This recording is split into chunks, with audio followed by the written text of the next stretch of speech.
The Turn of the Screw is a horror novella written by Henry James in 1897.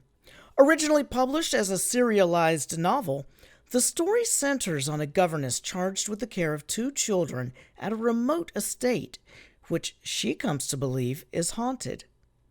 Inspired by what James cited as real-life ghostly encounters, the novella's subject matter encapsulates the widespread disillusionment with traditional religion at the turn of the 20th century.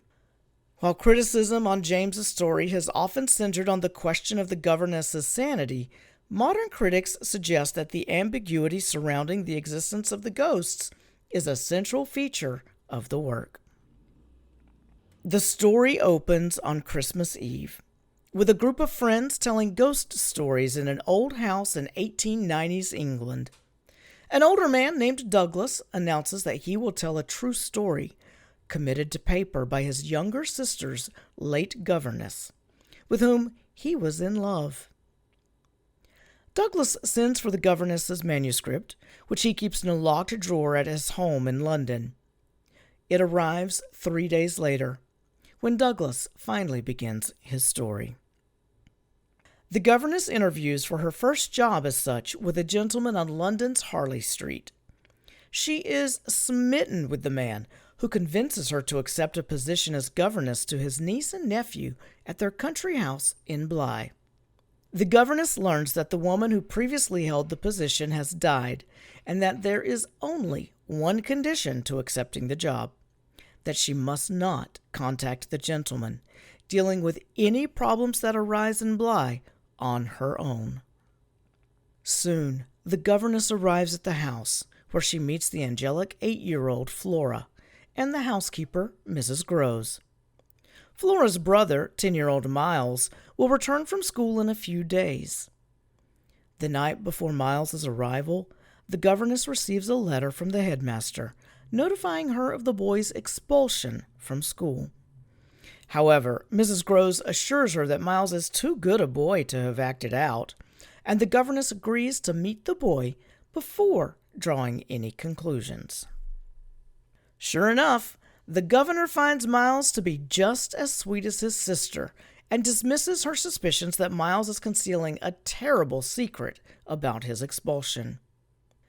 For a time, the governess is happy, content with the children's academic diligence. One evening, on a stroll about the grounds, she imagines the children's uncle expressing his approval of her work. Suddenly, the governess sees a man in one of the house's towers. At first, she thinks it's the children's uncle, but soon realizes it is a stranger. Concerned by the sighting, the governess nevertheless supposes that it must have been a trespassing traveler. But when she notices the same man staring at her one night outside the dining room window, she runs out of the house to confront him and finds him gone. The governess describes the man to Mrs. Groves, who identifies him as Peter Quint, the uncle's former valet. Mrs. Groves reveals that Quint, now dead, spent a great deal of time with Miles and was too free with the boy. On another occasion, the governess is sitting with Flora by a lake when she notices a woman across the water. Although Flora gives no indication that she sees the woman, the governess believes she is aware of her presence.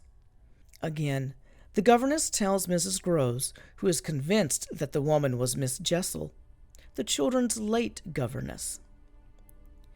Mrs. Groves also reveals that Miss Jessel enjoyed an inappropriate relationship with Quint before leaving Bly.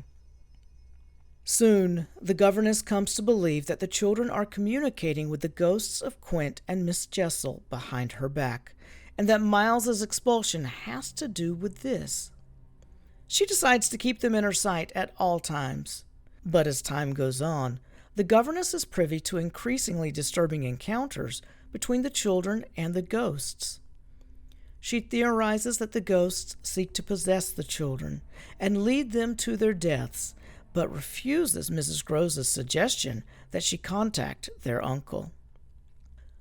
While walking to church one Sunday, Miles threatens the governess, saying that he plans to inform his uncle that she is keeping him out of school. Upset, the governess flees the church, rushing back to the house where she sits on the stairs, crying. To her horror, she realizes that she sits in the spot where she once saw Miss Jessel's ghost weeping as well.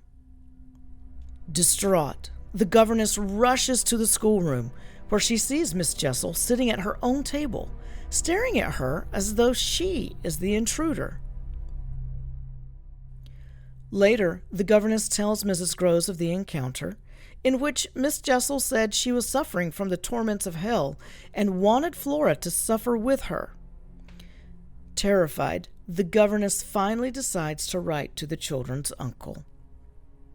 The next day, Miles offers to play the piano for the governess, and she loses track of time. When he finishes, she realizes that Flora is missing. Leaving her letter behind, the governess and Mrs. Groves rush to the lake to search for Flora, who they find in a boat. The governess spots Miss Jessel nearby, although Mrs. Groves cannot see her. The governess demands that Flora admit she can see the ghost, but Mrs. Groves takes the distraught girl home, later taking Flora to her uncle in London. Returning to the house, the governess finds that her letter disappeared while she was at the lake with Flora. Left alone with Miles, the governess eats dinner with the boy the following day.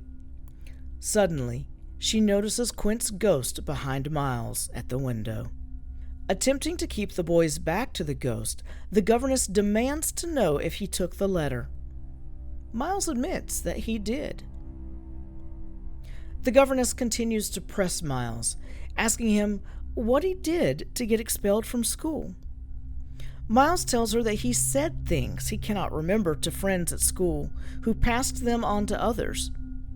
Unable to control herself any longer, the governess shrieks at Quint, urging Miles to realize that he is not controlled by the ghost. She grasps the boy in her arms, attempting to show him the ghost. After a few moments, however, she realizes that Miles's heart is no longer beating.